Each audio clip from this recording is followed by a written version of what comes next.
Imagine waking up with a hangover so bad you swear you'll never touch another drink, only to find your entire town waiting to turn your misery into their morning entertainment. Welcome to medieval Europe, where justice wasn't just a punishment. It was a public spectacle designed to make you the laughingstock of the village. You're watching History Orbit, where we unearth the wildest, strangest, and most unforgettable stories from the past. If you're ready to dive into a world where one bad night could cost you your dignity, hit that subscribe button and join us on this journey through time. Trust me, you won't want to miss what's coming.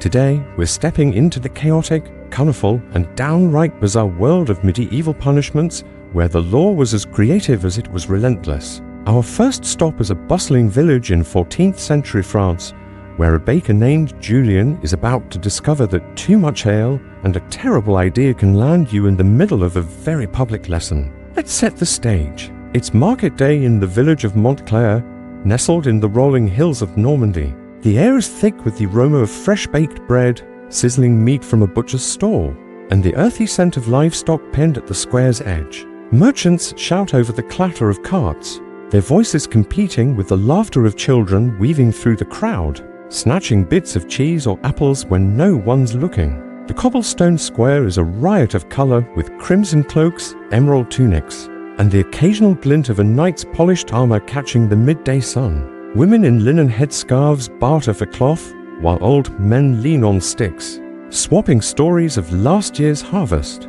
But today, the usual market buzz is drowned out by something else, a growing murmur of excitement rippling through the crowd. All eyes are turning to the center of the square, where Julien, a baker known for his golden loaves and quick wit, is about to become the star of a very different kind of show. What did Julien do to earn this unwanted spotlight? Well, let's rewind to last night. After a long day kneading dough and stoking ovens, Julien decided to unwind at the Rusty Tankard, Montclair's local tavern. One mug of ale turned into 3, then 5, and before long, he was the loudest man in the room, regaling anyone who'd listen with tales of his baking prowess. Emboldened by the ale, he took his performance outside, where he decided the village well was the perfect stage for an impromptu speech. Standing on its stone rim, he proclaimed himself the king of crusts, waving a loaf of bread like a scepter. Things went downhill from there. He slipped, knocked over a stack of barrels, and crashed into a cart of fresh eggs, sending yolks splattering across the cobblestones. By the time the night watch dragged him away, he'd woken half the village, insulted the miller's wife, and tried to serenade a very confused goat. In today's world, he'd face a fine, maybe a night in a cell to sleep it off. But in 14th century Montclair, justice has a flair for the dramatic, and Julien's about to meet the shame barrel, a punishment so absurd it's almost laughable, yet so humiliating it's the stuff of nightmares. The shame barrel is exactly what it sounds like, a massive wooden cask, the kind used to store wine or pickled fish, repurposed into a mobile prison of embarrassment. Picture a barrel big enough to encase a grown man, with holes carved out for the head and arms. It's heavy, awkward, and smells like whatever it held last, maybe sour wine, maybe salted herring. Maybe something worse. The village bailiff, a grizzled man named Thibault with a smirk that says he lives for days like this, oversees the punishment. Julien, his head still throbbing from last night's ale, is hauled from the watcher's lockup to the square. The crowd parts as Thibault and two guards drag the barrel forward, its wood creaking ominously. Julien's face, already flushed from drink and shame, pales as he realizes what's coming. The guards shove him into the barrel, his head poking through the top hole like a turtle emerging from its shell, his arms dangling through the side openings, useless for anything but flapping helplessly. The barrel's edges dig into his shoulders, the rough wood scraping his skin with every movement. The crowd erupts in cheers as Thibault locks the contraption in place, a heavy iron clasp ensuring Julien isn't going anywhere. The shame barrel isn't just about discomfort, it's about spectacle. Julien's punishment begins with a parade, not the kind with trumpets and flowers, but one where the entire village lines up to mock him. Thibault leads the way, his voice booming over the square as he announces Julien's crimes. Hear ye, Julien the baker for disturbing the peace, defiling our well, and offending the good people of Montclair with his drunken folly. The crowd loves it, their laughter echoing off the stone walls of the church nearby. Julian is forced to march from the tavern through the heart of the market to the village's eastern gate and back. The cobblestones are uneven, forcing him to waddle awkwardly, each step a battle against the barrel's weight. The wood squeaks with every movement, a mocking soundtrack to his misery. The stench of stale wine clings to the barrel's interior, mixing with the sweat now pouring down Julian's face. His legs ache, his shoulders burn, but the real pain is in the eyes of the crowd. Old women lean out of windows, cackling. A group of apprentices, barely older than boys, toss clumps of mud that splat against the barrel, leaving dark streaks. A farmer's wife, still sore about Julian's overpriced bread, hurls a rotten cabbage that explodes against his chest, the slimy leaves sliding down the wood. "Sing us a song, king of crusts," shouts a blacksmith, his voice thick with glee. The children are the worst, darting around Julian, mimicking his clumsy steps, chanting "Barrel Man." Barrel Man in a sing-song that burrows into his soul. Even the village dogs get in on the act, barking at the strange wooden creature stumbling through their streets. This isn't just punishment, it's theatre, and Julian is the unwilling star. Historical records from 14th century France, like those preserved in the municipal archives of Rouen, show that public shaming was a cornerstone of medieval justice. Punishments like the shame barrel, often called the barrel pillory in neighboring regions, were used across Europe for minor offenses like drunkenness, petty theft, or public disturbances. They were cheap, effective, and turned the community into both judge and audience. In Montclair, the barrel is a local legend, its wood scarred from years of use. Painted with crude symbols, a mug of ale, a broken loaf, a reminder of the crimes it punishes. Some towns, according to chronicles from nearby Brittany, used barrels for gossipers or market cheats as well, ensuring the punishment fit a wide range of social sins. The genius of the shame barrel lies in its simplicity. It requires no executioner, no bloodshed, just a crowd willing to laugh and a victim forced to endure it. For Julian, the physical discomfort is brutal. The barrel's weight presses on his shoulders, chafing his skin raw. His arms ache from being trapped in the holes, and every step feels like dragging a cart through mud. But the social toll is worse. His neighbors, his customers, even his cousin Margot are watching, some with pity, others with barely concealed delight. The village gossip mill, already buzzing from last night's antics, gets a fresh batch of material. "Did you see Julian in that barrel?" They'll whisper over dinner long after he's back to kneading dough. "Thought he was a king, did he? More like a fool." The children learn a lesson too. Adults can be idiots, and the consequences are public. In some ways, the shame barrel is merciful. No bones are broken, no skin is branded. Compared to the harsher punishments of the time, it's practically a kindness. But as Julian dodges another turnip, its thud against the barrel echoing in his ears, he'd probably disagree. The humiliation seeps into his bones deeper than any bruise. Historical accounts, like those from the chronicler Jean Froissart, describe similar punishments across France and Germany, noting their effectiveness in reinforcing community standards without resorting to violence. The shame barrel wasn't meant to destroy Julian, just to remind him and everyone else where the line was drawn as he stumbles through the final stretch of the parade. The church bell tolling noon in the distance, Julian's face is a mask of regret. His head hangs low, his eyes fixed on the cobblestones, avoiding the stares of the crowd. The bailiff Thibault, still smirking, finally unlocks the barrel, the iron clasp clanging as it falls away. Julian steps out, his legs wobbling, his tunic soaked with sweat and cabbage juice. The crowd gives a final cheer, some mocking, some relieved he's survived his ordeal. He shuffles back to his bakery, the laughter fading behind him. But the memory of this day will linger in the villagers' stories, in the glances of his neighbors, in the quiet moments when he wonders if that fifth mug of ale was worth it. As Julian disappears into the shadows of his shop, the market square returns to its usual chaos, merchants shouting, children laughing, life moving on. But the story of medieval justice is far from over.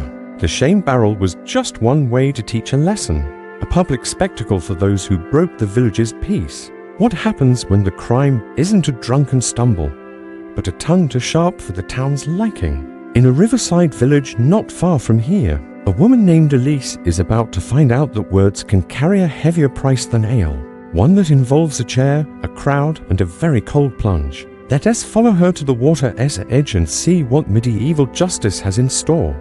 As the laughter fades in Montclair and Julian shuffles back to his bakery, his shame barrel ordeal still ringing in his ears, we leave the cobblestone square behind and travel across the channel to a misty riverside town in 13th century England where another kind of justice is about to make a splash. Picture the town of Wycliffe, nestled along the banks of a sluggish, muddy river, its wooden bridge creaking under the weight of carts and travellers. The year is 1275, and the air carries the damp chill of an English spring, mingled with the scents of wet wool, wood smoke, and the faint fishy tang of the river. The town square is smaller than Montclair's, but no less lively, with market stalls selling woolen cloth, barrels of ale, and baskets of eels fresh from the water. Women in wimples haggle over prices, their voices sharp and quick, while a group of monks in brown robes chants softly as they pass through, heading for the stone church on the hill. But today, the crowd's attention isn't on the market or the monks, it's on a woman named Beatrice, a weaver with a reputation for a tongue sharper than her loom's shuttle. Beatrice is about to face the drenching seat, a punishment that takes public shaming to a wet, cold, and utterly humiliating new level. What did Beatrice do to earn this soggy spotlight? Well, she's no stranger to speaking her mind. In Wycliffe, where the local lord, Sir Roland, rules with a heavy hand and a heavier tax, Beatrice has made a name for herself by pointing out what everyone else whispers behind closed doors. Last week, at the market, she loudly called Sir Roland's new grain tax a robbery in daylight, accusing his bailiff of skimming extra for himself. Her words spread like wildfire, earning chuckles from the townsfolk but a scowl from the bailiff, a weary man named Godwin who doesn't take kindly to public criticism. By evening, her sharp tongue had landed her in the town's lockup, accused of being a scold, a catch-all term for women who dared to speak loudly, too often, or too inconveniently. In modern times, Beatrice might be hailed as a whistleblower, maybe even get a few likes on social media for her boldness. But in 13th century Wycliffe, justice has a different plan, one that involves a rickety chair, a jeering crowd, and a very cold dip in the river. The drenching seat, known in some records as the cucking stool, is a masterpiece of medieval cruelty disguised as correction. Imagine a sturdy wooden chair, its back and arms worn smooth from years of use, lashed to the end of a long, pivoting beam. The beam is mounted on a wheeled cart, allowing it to be moved through the town before being positioned over the river's edge. The chair itself is unremarkable, the kind you might find in a tavern, but its purpose is anything but ordinary. Beatrice, her hands bound with rough hemp rope, is led from the lockup by Godwin, whose thin lips curl into a satisfied smirk. Her auburn hair, usually tucked neatly under a cap, spills loose, and her green dress is smudged with dirt from the night spent in a damp cell. The crowd gathers as she's marched to the square, their murmurs growing into a chorus of excitement. Some, like the miller's wife, nod approvingly, believing Beatrice's outspokenness has gone too far. Others, like the young seamstress who buys her wool, watch with a mix of pity and fear, knowing they could be next. The drenching seat awaits by the riverbank, its beam creaking as the guards test its swing. Beatrice is strapped into the chair, her wrists and ankles secured with leather straps, her body rigid against the hard wood. The crowd presses closer, their breath visible in the chilly air, their eyes gleaming with anticipation. Godwin steps forward, raising his hands for silence. Beatrice, weaver of Wycliffe, for slandering our Lord's good name and stirring unrest. You are sentenced to the drenching seat, he declares, his voice carrying over the rustle of the crowd. A cheer erupts, loudest from those loyal to Sir Roland, though a few quieter voices mutter about the unfairness of it all. The punishment begins with a parade, not unlike Julian's in Montclair, but with a twist that's uniquely Wycliffe's. The cart carrying the drenching seat is pulled through the town's narrow streets, the beam swaying slightly as the wheels jolt over uneven stones. Beatrice, strapped to the chair, is on full display, her face flushed with defiance and dread. The crowd follows, some shouting insults, "Keep your tongue still, Beatrice." Others tossing clumps of mud that splatter against her dress. A boy, no older than 10, throws a rotten apple, missing her but hitting the chair with a wet thud. The river looms closer with every step, its murky surface reflecting the grey sky above. Historical records from 13th century England, such as the Court Rolls of Oxford, confirmed that the drenching seat was a common punishment for scolds, a term that could apply to anything from gossiping to public dissent. Unlike the shame barrel, which relied on physical awkwardness, the drenching seat added the element of water, a chilling reminder of the town's power to wash away defiance. As the cart reaches the riverbank, the crowd's excitement peaks. The beam is maneuvered so the chair hangs over the water, its surface rippling with a faint current.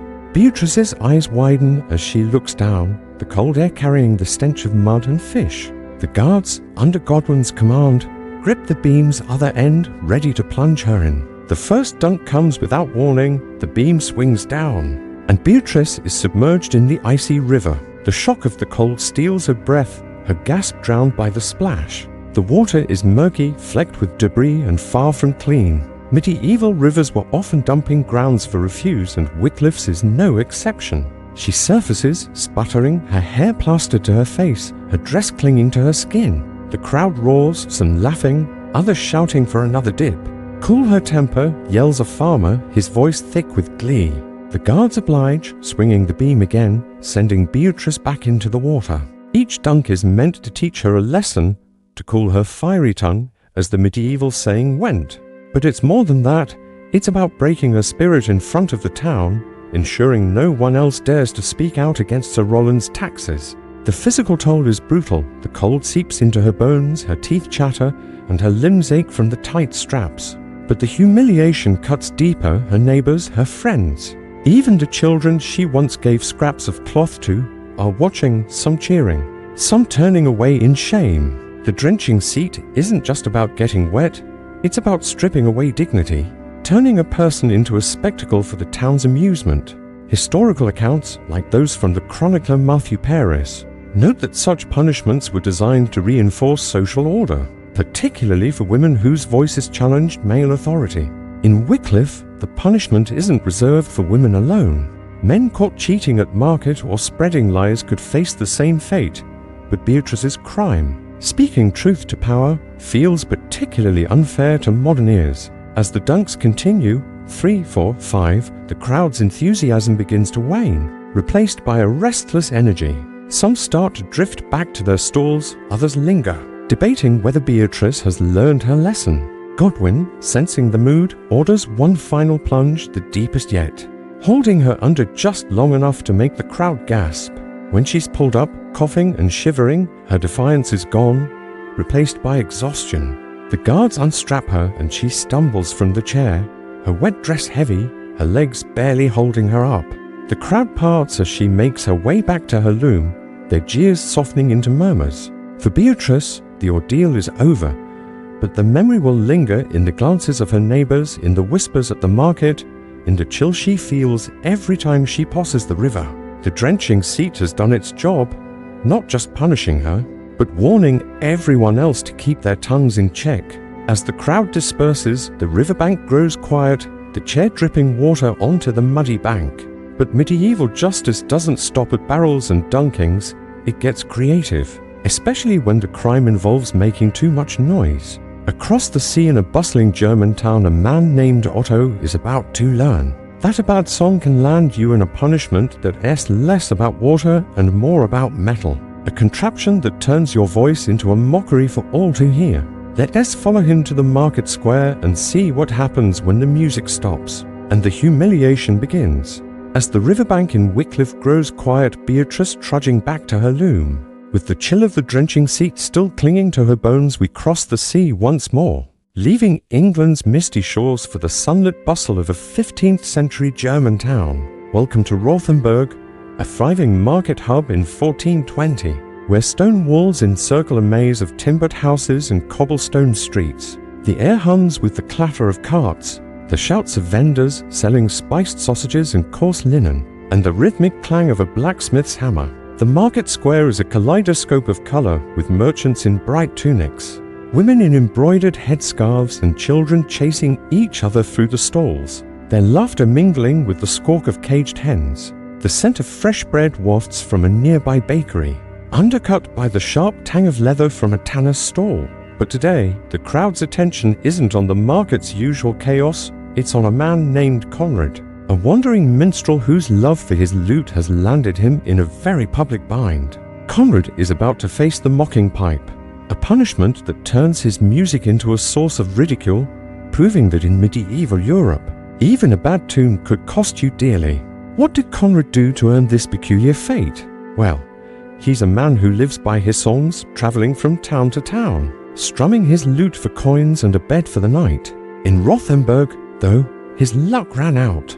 Last night, after a few too many cups of mead at the Golden Borin, Conrad decided to perform an impromptu ballad in the town square. His song, a mocking ditty about the mayor's new tax on ale, was less than tuneful, its off-key notes grating on the ears of anyone within earshot. Worse, the lyrics hit a nerve, poking fun at the mayor's fondness for lavish feasts while the townsfolk tightened their belts. By the time the town watch hauled him away, he'd drawn a crowd of giggling apprentices and a very unamused mayor, a portly man named Heinrich who values his dignity as much as his coffers. In today's world, Conrad might get a warning for public disturbance, maybe a fine for being a nuisance. But in 15th century Rothenburg, justice loves a spectacle, and Conrad's about to learn that a bad song can land you in a punishment as absurd as it is humiliating. The mocking pipe, known in some records as the shame flute, is a contraption straight out of a medieval prankster's imagination. Picture a heavy iron frame shaped like an oversized flute, with clamps to lock around the neck and fingers. It's not a real instrument, of course, but a cruel parody, designed to mock those who dare disturb the town's peace with their noise. The pipe is bulky, weighing as much as a small anvil. It's metal cold and unforgiving. Conrad, his dark hair tangled from a night in the town's lockup, is led to the square by the bailiff, a stern man named Fritz with a beard like a bramble bush. Conrad's tunic, once a cheerful blue, is now stained with dirt, and his hands tremble as he eyes the crowd gathering around him. The square is packed, merchants pausing their sales, women leaning out of windows, children climbing onto barrels for a better view. Fritz holds up the mocking pipe, its iron glinting in the sunlight, and the crowd cheers, eager for the show to begin. Conrad, minstrel of no repute, for disturbing our peace and slandering our mayor with his wretched tunes, Fritz announces, his voice cutting through the chatter. You are sentenced to the mocking pipe. A roar goes up, loudest from the tavern keeper who lost business during Conrad's performance, though a few townsfolk, those who secretly enjoyed his song, exchange uneasy glances. The punishment starts with the fitting of the pipe, a process as awkward as it is humiliating. Fritz clamps the iron frame around Conrad's neck, the metal pressing against his throat, heavy enough to make him stoop. Smaller clamps snap shut over his fingers, forcing them into a mock-playing position, as if he's about to strum an invisible lute.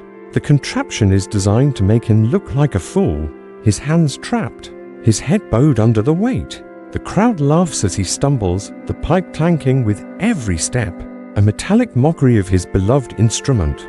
The ordeal begins with a parade, much like Julian's in Montclair or Beatrice's in Wycliffe, but with a twist that's uniquely Rothenburg's. Conrad is forced to march through the square, past the butcher's stall, the baker's oven, and the mayor's grand house where Heinrich himself watches from a window, his face red with satisfaction. The cobblestones are slick from a morning drizzle, and Conrad's steps are unsteady, the mocking pipe throwing off his balance. The crowd follows, their jeers a cacophony of delight. Play us another tune, minstrel, shouts a cobbler, tossing a clod of dirt that bounces off the iron frame. A group of apprentices, their hands stained with ink, chant bad song, their voices rising into a taunting melody. A woman, her apron dusted with flour, hurls a handful of spoiled barley that scatters across Conrad's shoulders, sticking to his sweat-soaked tunic. The pipe's weight is punishing, digging into his neck, chafing his skin raw. But the real torment is the laughter. It's as if the whole town has turned his music, his livelihood, into a joke. Historical records from 15th century Germany, such as the municipal archives of Nuremberg, show that the mocking pipe was a favored punishment for those who disrupted public order with noise. From drunken singers to quarrelsome hawkers, it was a way to silence troublemakers while making them the center of attention, a paradox that delighted medieval crowds. In Rothenburg, the pipe is a local treasure, its iron polished to a dull sheen, engraved with crude musical notes to drive home the irony. Some towns, according to chronicles from nearby Augsburg, used similar devices for market cheats or gossipers, but in Rothenburg, it's reserved for those who make too much noise, a fitting punishment for a minstrel like Conrad, as he shuffles through the square, the pipe clanking like a broken bell. Conrad's face burns with shame, his fingers, trapped in the clamps, ache from the strain, and his neck throbs under the iron's weight. The crowd's taunts grow louder as he passes the golden ball, where his ill-fated performance began. "Give us a ballad," Conrad yells the innkeeper, waving a tankard for emphasis. The children are relentless, darting around him, mimicking his clumsy steps. One bold girl even pretends to play an air lute, drawing a fresh wave of laughter. Even the town's dogs join in, barking at the strange clanking figure, their yaps adding to the chaos. For Conrad, this is more than a bad day. It's a public dismantling of his identity as a musician. His songs, once his pride, are now the reason for his ridicule. The mocking pipe doesn't just punish his body, it mocks his craft, turning his lute into a symbol of failure. Medieval justice, as we've seen in Montclair and Wycliffe, was as much about spectacle as Gregson, and Rothenburg's version is no different. The crowd isn't just watching, they're participating. Their jeers and thrown debris part of the punishment's design. Historical accounts, like those from the chronicler Johannes von Winterthur, note that such public shaming was meant to reinforce community standards, ensuring that everyone, from minstrels to merchants, knew the cost of stepping out of line. As Conrad nears the end of his parade, his legs trembling, his shoulders aching, the crowd's energy shifts. Some, satisfied with the show, drift back to their stalls, while others linger, debating whether Conrad's punishment fits his crime. Fritz, the bailiff, raises a hand, signaling the end of the march. The clamps are unlocked, the pipe lifted from Conrad's neck, leaving red marks where the iron pressed into his skin. He stumbles forward, free but not unburdened, his tunic streaked with dirt and barley, his pride in tatters. The crowd gives a final cheer, some mocking, some half-hearted, as Conrad makes his way to the edge of the square, his head low, avoiding the eyes of those who once clapped for his songs. The market resumes its rhythm, vendors shouting, carts creaking, life moving on. But Conrad's ordeal will linger in the whispers of the townsfolk, in the glances he'll get when he tries to play his lute again, in the quiet moments when he wonders if his music is worth the risk. The mocking pipe has done its job, silencing not just Conrad's voice but his spirit, at least for now. As the square buzzes back to life, the clank of the pipe fading into memory, we're reminded that medieval justice loved to make an example of those who spoke or sang too loudly. But what happens when words aren't just noisy but dangerous? When gossip threatens to unravel the fragile order of a town? In a Flemish village far from Rothenburg's markets, a woman named Clara is about to learn that a loose tongue can lead to a punishment that is less about sound and more about silence, a metal cage that locks away more than just words. Let's follow her to a village square where whispers become chains. As the clanking of Conrad's mocking pipe fades into the bustling market of Rothenburg, the minstrel's shame still echoing in the laughter of the crowd, we leave the German town behind and journey to a quieter corner of 14th century Flanders where words whispered in secret can lead to a punishment that's anything but silent. Welcome to the village of Brunswick, a tidy settlement of thatched cottages and narrow lanes, surrounded by fields of golden wheat under a cloudy sky. The year is 1360, and the air is heavy with the scent of damp earth, blooming wild flowers, and the faint smoke of hearth fires. The village square is modest, a patch of packed dirt framed by a baker's shop, a blacksmith's forge, and a small stone chapel where the bell tolls for evening prayers. On market days, the square hums with activity, farmers trading barley, weavers hawking bolts of cloth, and children dodging between stalls, their shouts mingling with the bleating of goats. But today, the usual chatter is drowned out by a growing murmur, a mix of curiosity and judgment as the villagers gather around a woman named Lisbeth, a seamstress known for her nimble fingers and even quicker tongue. Lisbeth is about to face the Iron Mask, a punishment that turns whispers into a public spectacle, proving that in medieval Europe, gossip could be as dangerous as a drawn sword. What did Lisbeth do to earn this grim spotlight? Well, she's no stranger to the village's rumor mill. Brunswick is a close-knit place where secrets are currency and a careless word can spark a feud. Lisbeth, with her sharp wit and knack for storytelling, has always been at the center of it all. Her sewing shop a hub for the village's juiciest tales. But this time, she went too far. Over the past week, she's been spreading a rumor that the local merchant, Master Willem, has been watering down his ale and shortchanging his customers with rich scales.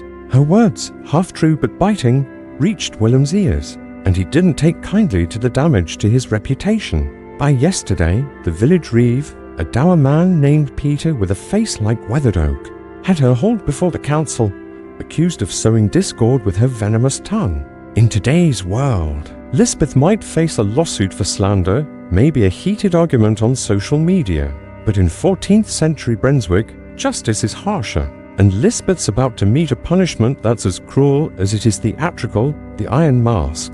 Known in historical records as the Brank's Bridle, the Iron Mask is a device of chilling ingenuity. A metal cage designed to fit over the head, with a spiked plate that presses against the tongue to silence its wearer. Picture a lattice of iron straps, cold and heavy, shaped to encase the face, with a protruding spike that makes speaking not just difficult but painful. The mask is both a restraint and a symbol, a reminder that words have consequences. Lisbeth, her hands bound with coarse rope, is led from the village lockup to the square by Peter, whose grim expression suggests he's seen this ritual too many times. Her grey dress is rumpled from a night in a damp cell, and her dark hair, usually neatly braided, hangs loose around her shoulders. The crowd gathers, their faces a mix of excitement and unease, some, like the baker who buys her thread, muttering that Willem deserved the gossip, others, loyal to the merchant, nodding in approval.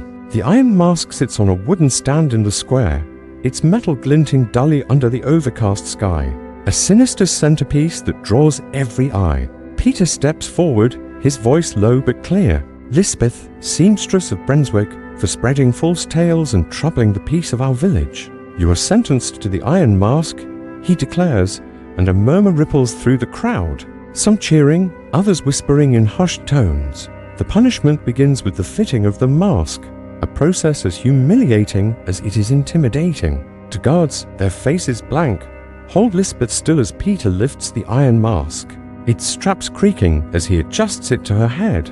The metal is cold against her skin, the cage clamping shut around her face, the spike pressing just enough against her tongue to make her wince. It's not sharp enough to draw blood, but it's a constant threat, a reminder to keep silent. The weight of the mask pulls at her neck, forcing her to tilt her head awkwardly, her eyes wide with a mix of fear and defiance. The crowd watches, transfixed, as the final strap is secured, locking her in. The Iron Mask isn't just about silencing Lisbeth, it's about making her a walking warning, a spectacle for the village to gawk at.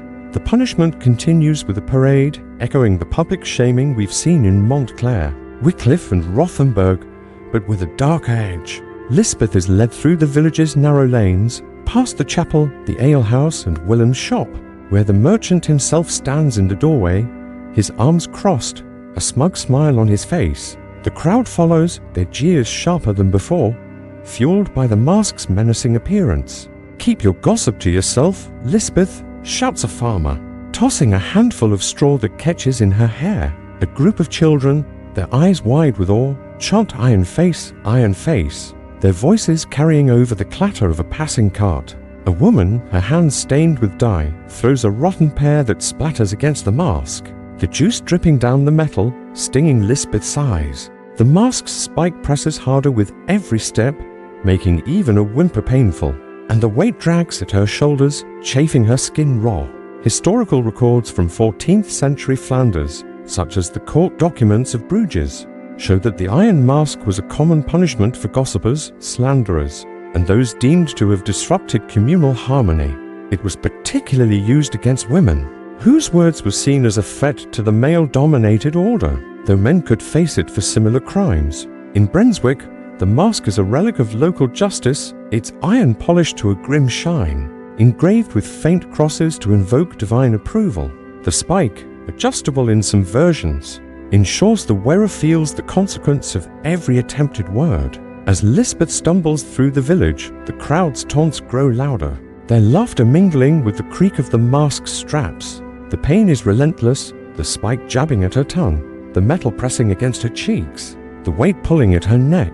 But the humiliation is worse. Her neighbors, her customers, even the children she once mended clothes for, are watching, some with pity, others with glee. The iron mask doesn't just silence her, it turns her into a cautionary tale, a living reminder that gossip can bind you in iron. Medieval justice, as we've seen, thrives on spectacle, and Brunswick's version is no less theatrical than the shame barrel, the drenching seat, or the mocking pipe.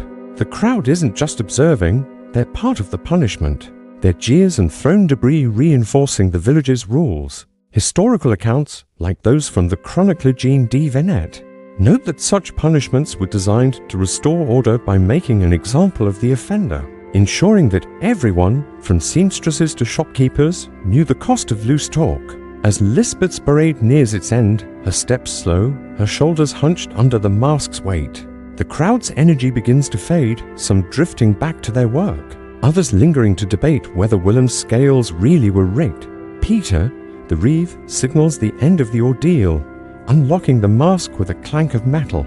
The straps fall away, leaving red marks on Lisbeth's face, her tongue sore, her eyes stinging with unshed tears. She stumbles forward, free but shaken, her dress streaked with pear juice and straw, her pride as battered as her body. The crowd parts, their jeers softening into murmurs as she makes her way back to her sewing shop, the weight of their stares heavier than the mask itself. The square returns to its usual rhythm, the chapel bell tolling, the vendors resuming their calls. But Lisbeth's ordeal will linger in the whispers of the village, in the glances she'll get when she threads her needle, in the quiet moments when she wonders if speaking out was worth it. The iron mask has done its job, muzzling not just her voice, but the courage of anyone else who might challenge Willem's dealings. As Brunswick settles back into its daily grind, the memory of Lisbeth's punishment hangs in the air, a reminder that words can be as dangerous as deeds. But what happens when justice moves beyond the village square,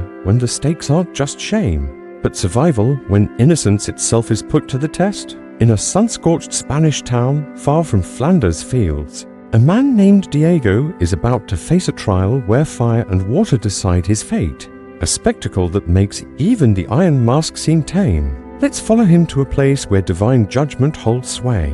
As Lisbeth slips back into the shadows of Brunswick, the weight of the iron mask still etched in the red marks on her face, we leave the misty fields of Flanders behind and journey south to a sun-scorched town in 12th century Spain, where justice takes a turn from public shame to divine verdict. Welcome to Wildest, a dusty settlement in Castile where the year is 1180, and the air shimmers with heat, carrying the scent of baked earth, olive groves, and the faint tang of incense from the town's stone church. The central plaza is alive with the clatter of ox carts, the shouts of traders selling figs and leather, and the chatter of women balancing clay jugs on their shoulders. The sun beats down on tiled roofs and cobblestone paths, casting sharp shadows that dance across the market stalls. But today, the usual bustle is overshadowed by a tense anticipation, as the townsfolk gather around a man named Alonso, a shepherd whose quiet life is about to be tested by fire and water. Alonso is facing the trials by fire and water, a punishment that leaves guilt or innocence to God's judgment, proving that in medieval Europe, some crimes demanded more than a village's laughter, they demanded divine intervention. What did Alonso do to face this harrowing ordeal? The story begins with a missing silver chalice from Wildest's church, a sacred relic said to have been blessed by a long-dead bishop. Last week, suspicion fell on Alonso, a man known for his flock of sheep and little else. A merchant claimed to have seen him near the church the night the chalice vanished. Though no proof was found, no chalice in his modest hut, no coins to suggest he sold it. In modern times, a lack of evidence might mean a shrug and a dismissal. But in 12th century Wildest, where faith and fear intertwine. Accusations alone are enough to demand a trial. The town's magistrate, a stern priest named Father Mateo, decrees that Alonso's innocence must be proven through divine ordeal, a test where fire and water will speak for God. The crowd gathers in the plaza, their faces a mix of awe and dread, some whispering prayers for Alonso, others muttering that a thief deserves his fate. The trials by fire and water are no ordinary punishment, they're a spectacle of faith, designed to let the divine separate truth from lies. The first trial, the ordeal by fire, involves a cauldron of boiling water. The second, the ordeal by water, a plunge into the nearby river. Both are rooted in the belief that God protects the innocent, but for the guilty, pain and peril await. Alonso, his hands rough from years of tending sheep, stands in the plaza, his dark eyes wide with fear, his linen tunic patched and faded. The crowd parts as Father Mateo, clad in black robes, steps forward, a silver cross glinting at his chest. Behind him, two church wardens prepare the tools of the ordeal, a massive iron cauldron set over a fire, its water bubbling and steaming, and a rope tied to a wooden stake by the riverbank ready for the second test. The plaza is thick with tension, the heat of the sun and the fire making the air feel suffocating. Father Mateo raises his hands, his voice solemn. Alonso, shepherd of Wildest, accused of theft from God's house, you will face the trials by fire and water. May the Lord reveal your truth. A murmur ripples through the crowd, some clutching rosaries, others craning their necks for a better view. The ordeal by fire begins with the cauldron, its surface roiling with bubbles, the steam curling upward like a ghostly hand. A small stone, blessed by Father Mateo, lies at the bottom, and Alonso must plunge his hand into the boiling water to retrieve it. If his hand emerges unburned or heals cleanly within 3 days, God has declared him innocent. If not, his guilt is sealed. Alonso steps forward, his breath ragged, his face pale under the sun's glare. The crowd falls silent, the only sound the crackle of the fire and the hiss of the water.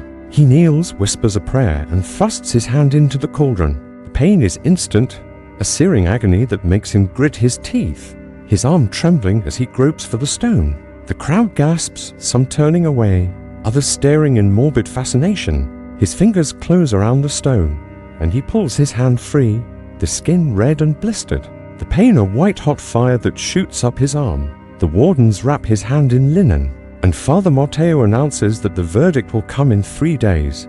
But there's no time to rest. The ordeal by water follows immediately. The crowd moves to the riverbank, where the water flows dark and slow, its surface flecked with leaves and debris.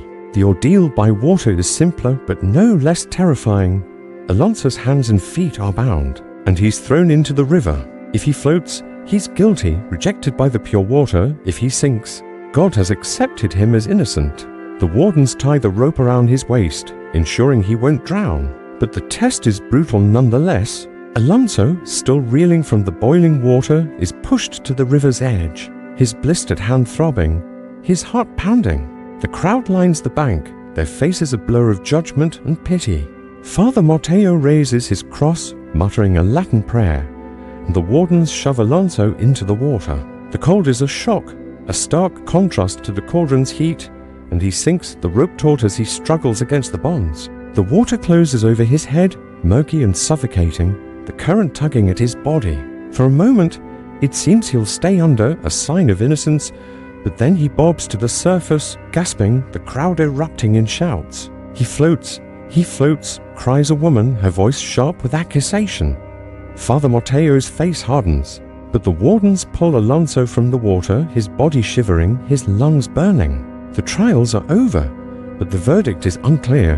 His hand is burned, yet not destroyed, and he floated, yet didn't drown. The crowd debates, some calling for mercy, others for punishment. Historical records, like the Visigothic legal codes preserved in 12th century Spanish archives, show that trials by ordeal were common in medieval Europe, especially in cases lacking evidence, where human judgment gave way to divine. In Wildest, the cauldron and river are sacred tools believed to channel God's will, though the results were often ambiguous, leaving room for interpretation. Alonso's ordeal is a spectacle of faith and fear, the crowd not just spectators but witnesses to God's justice. The physical toll is brutal, his hand blistered and raw, his body chilled from the river, his strength sapped by pain and terror. But the emotional weight is heavier, his neighbors, his friends, even the children who once followed his flock, watch with divided hearts, some praying for his innocence, others convinced of his guilt.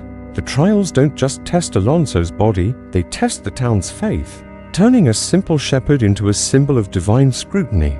Chronicles from the period like those of Alfonso X note that such ordeals were fading by the 13th century, but in 12th century Wildest there's still a powerful ritual, a reminder that justice could be as much about God as about man. As Alonso is untied, his body trembling, his tunic soaked and clinging to his skin, the crowd begins to disperse, their murmurs trailing off. Father Mateo announces that the final verdict will come when Alonso's hand is inspected in 3 days, leaving the shepherd to stumble back to his hut, his fate hanging in the balance. The plaza returns to its rhythm, traders shouting, carts creaking, the church bell tolling in the distance. But Alonso's ordeal lingers in the whispers of the townsfolk, in the pain that throbs in his hand, in the quiet moments when he wonders if God has truly spoken. The trials by fire and water have tested his body and soul, but they've also shown Wildest's power to judge, not just with shame, but with divine authority.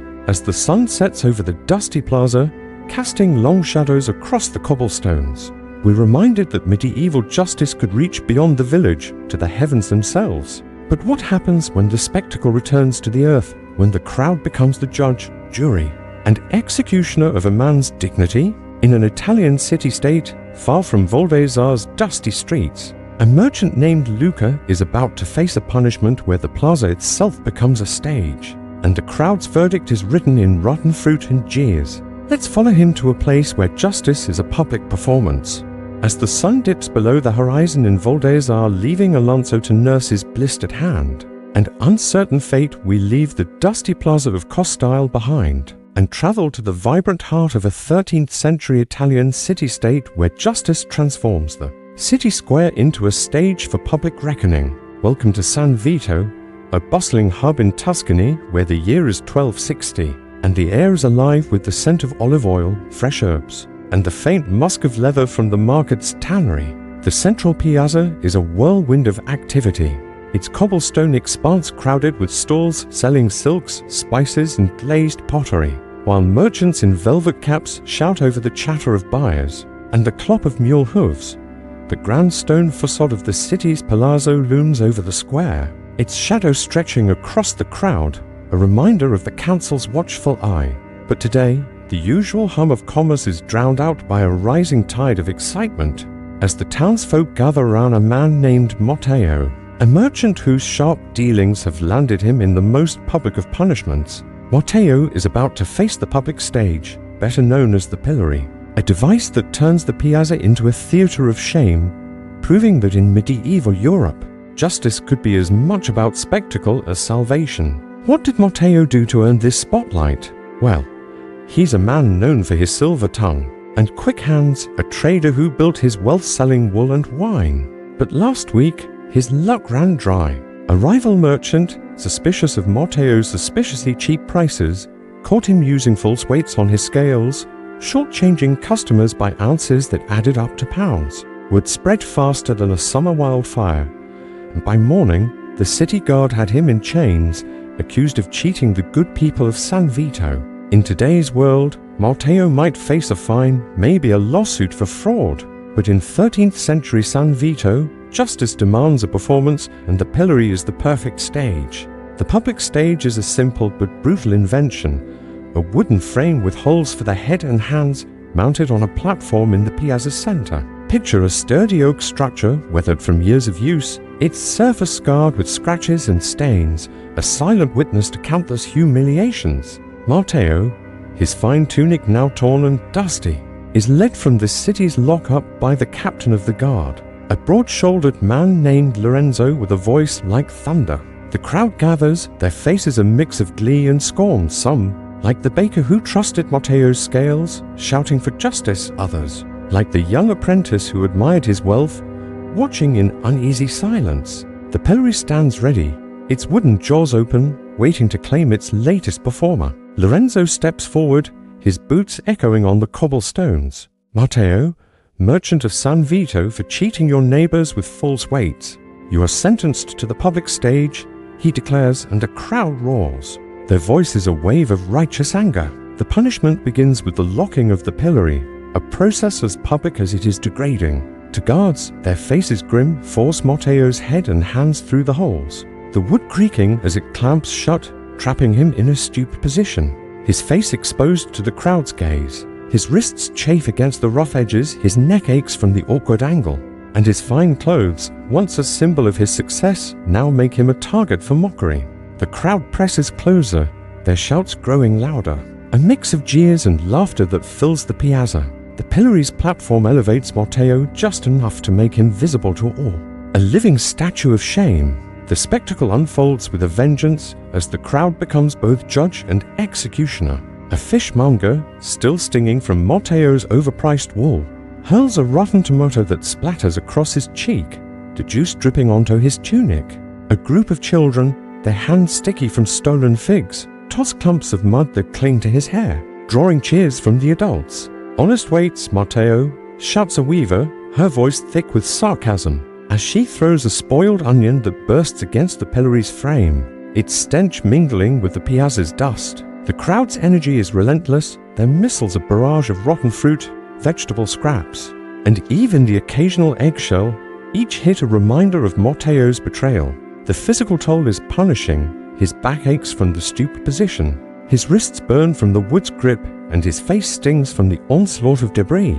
But the true pain is social, his neighbors, his customers. Even the tavern keeper who once shared his wine are now his tormentors, their laughter cutting deeper than any bruise. Historical records from 13th century Italy, such as the statutes of Florence, show that the pillory was a cornerstone of urban justice used for crimes like fraud, theft, or public nuisance. In San Vito, the pillory is a local institution, its platform a stage for the city's moral theater, where the crowd's verdict matters as much as the council's. The punishment isn't just about Matteo's discomfort, it's about restoring trust, showing the townsfolk that cheaters don't prosper, at least not for long. As the hours drag on, the sun climbing higher, Matteo's ordeal becomes a public festival. Street vendors seize the moment, selling bread and ale to the spectators, turning the piazza into a carnival of justice. Children weave through the crowd, mimicking Matteo's trapped posture, their giggles a sharp contrast to his grim silence. Even the city's pigeons join the assault, their droppings adding an extra layer of indignity to Matteo's already stained tunic. The pillory doesn't just hold him, it exposes him, stripping away the wealth and charm that once defined him. Medieval justice, as we've seen in Montclair's barrels, Wycliffe's river, Rothenburg's pipes, Brunswick's masks, and Voldesar's trials, thrives on spectacle. And San Vito's pillory is its grandest stage. The crowd isn't just watching, they're part of the performance. Their jeers and thrown scraps reinforcing the city's rules. Chronicles from the period, like those of the Italian historian Giovanni Villani, note that pillories were designed to humiliate while sparing the body, ensuring the offender could return to society, chastened but alive. As Matteo endures the barrage, his face a mask of sweat and tomato juice, the crowd's enthusiasm begins to wane. Some, satisfied with the show, drift back to their stalls, while others linger, debating whether Matteo's punishment fits his crime. Lorenzo, the guard captain, finally signals the end, unlocking the pillory with a groan of wood. Matteo stumbles free, his wrists red, his back aching, his fine clothes now a patchwork of mud and fruit. The crowd parts, their jeers softening into murmurs as he shuffles toward his shop, his head low, avoiding the eyes of those who once haggled over his wares. The piazza returns to its rhythm, vendors shouting, mules braying, the palazzo's shadow creeping across the stones. But Matteo's ordeal will linger in the whispers of the market, in the glances he'll get when he tries to sell again, in the quiet moments when he wonders if his greed was worth the cost. The public stage has done its job, turning a merchant into a cautionary tale, a reminder that in San Vito, justice is as public as it is unforgiving. As the crowd disperses, the pillory standing silent once more, we're left with a vivid picture of medieval justice, a world where shame, spectacle, and divine will shape the lives of bakers, weavers, minstrels, seamstresses, shepherds, and merchants alike. From Julian's creaking barrel to Matteo's fruit-stained stage, these punishments were more than penalties, they were performances, each one a story etched into the memory of the crowd. But what do these tales tell us about the medieval world, and what can we learn from the laughter, the jeers, and the lessons they left behind? Let us step back from the piazza and reflect on this wild journey through the strangest corners of history, as we ask ourselves which of these punishments we'd fear most, and why they still echo in our imagination today. As the last echoes of laughter fade in San Vito's bustling piazza, Matteo stumbling back to his shop. Under the weight of the crowd, jeers and the pillory scars, we step back from the cobblestone stage to take a final look at the wild, strange, and unforgettable world of medieval justice. We've journeyed through muddy villages and sunlit squares, from the creaking shame barrel of Montclair to the cold river of Wycliffe, from Rothenburg's clanking mocking pipe to Brunswick's silencing iron mask, from Voldezar's trials by fire and water to San Vito's public stage. Each stop a vivid reminder that in medieval Europe, punishment was never just about correction. It was about performance, a theatre of shame, faith, and community that left its mark on both the guilty and the watching crowd. Picture yourself standing in one of these squares, the air thick with the scent of bread, sweat, and judgment, the cobblestones uneven under your feet, the voices of neighbors rising in a chorus of laughter or accusation. Would you cheer with the crowd, or would you turn away, wondering if justice had gone too far? That's the question we've been chasing through these stories, and now, as the curtain falls on our journey, it's time to reflect on what these punishments reveal about the medieval world, and why they still captivate us today. Let's start where we began, in Montclair, where Julian, the baker with a taste for too much ale, found himself trapped in the shame barrel, a walking lesson in regret. His clumsy parade through the market, dodging rotten cabbages and taunts, wasn't just about his drunken antics, it was about the village claiming its power, turning one man's mistake into a shared spectacle. The barrel, heavy with the stink of old wine, was more than a punishment, it was a story, one that Montclair's children would repeat for years, a warning to keep your tankard in check. From there, we crossed to Wycliffe, where Beatrice, the weaver with a tongue too sharp for her own good, faced the drenching seat, her defiance drowned in the icy grip of the river. Each dunk was a reminder that words, especially those challenging a lord's tax, could cost you dearly, the crowd's laughter mixing with the splash of water to create a public verdict. In Rothenburg, Conrad, the minstrel whose off-key ballad mocked the mayor, learned that music could be a crime, the mocking pipe turning his lute into a clanking joke, its iron weight a parody of his craft. Brunswick brought us Lisbeth, the seamstress whose gossip about a merchant's scales landed her in the iron mask, its spiked plate silencing her voice and her spirit, a chilling symbol of a village's control. In Voldezar, Alonso, the shepherd accused of theft, faced the trials by fire and water, his hand burned, his body plunged into the river, all to let God decide his fate, a spectacle that tested faith as much as guilt. And finally, in San Vito, Matteo, the merchant with false weights, endured the public stage, the pillory transforming him into a target for rotten fruit and a crowd's scorn, a lesson in trust written in mud and tomato juice. Each of these punishments, from barrels to rivers to iron cages, was a performance, a carefully staged act that turned the offender into a character in the village's drama. But what tied them together wasn't just the spectacle, it was the crowd, the neighbors, the children, the dogs, even the pigeons, all playing their part in a justice system that relied on public participation. Historical records, from the archives of Rouen to the statutes of Florence, show that medieval communities didn't just want to punish, they wanted to teach, to warn, to entertain. The shame barrel, documented in 14th century French chronicles, was cheap and effective, a way to shame without spilling blood. The drenching seat, noted in 13th century English court rolls, used water to cool tempers and reinforce order, especially for women who spoke out of turn. The mocking pipe, found in German records from Nuremberg, mocked those who made too much noise, turning their own tools against them. The iron mask, detailed in Flemish documents from Bruges, silenced gossip with a brutality that was both physical and symbolic.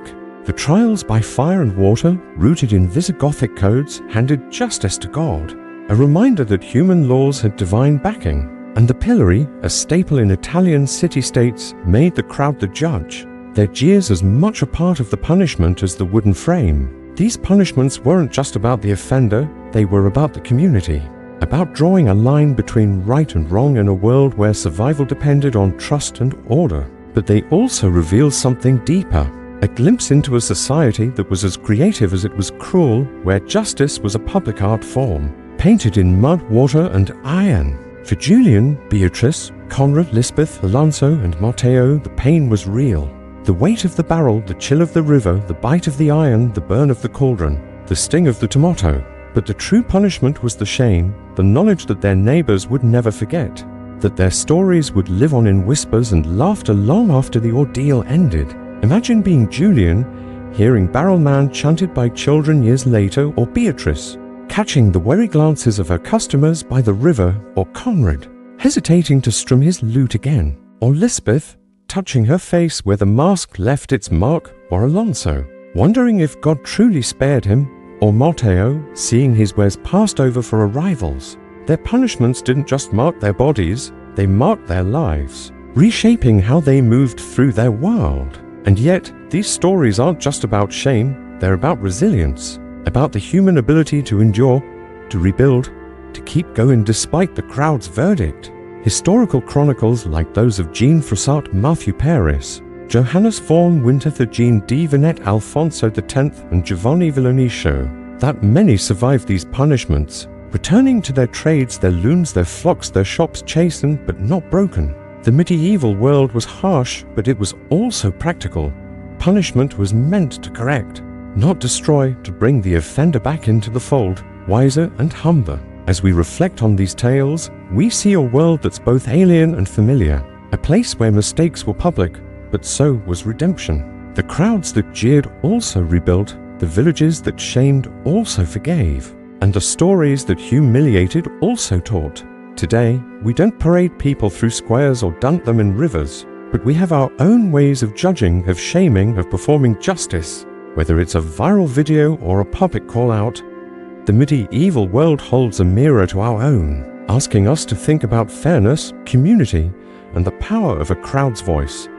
So, which of these punishments would you fear most? The creaking weight of Julian's shame barrel, the icy plunge of Beatrice's drenching seat, the clanking mockery of Conrad's mocking pipe, the silencing pain of Lisbeth's iron mask, the divine gamble of Alonso's trials by fire and water, or the relentless barrage of Matteo's public stage? Drop your thoughts in the comments below and let's keep the conversation going, because here at History Orbit, we're just getting started. These stories are more than history, they're a window into the human spirit, its flaws, its strength, its endless capacity for drama. If you've loved this wild ride through medieval Europe, hit that subscribe button and ring the bell, because we've got more tales waiting, from ancient battles to forgotten heroes, each one packed with the kind of twists that make history come alive. Join us next time as we uncover another corner of the past, where the stakes are high, the stories are bold, and the lessons are timeless.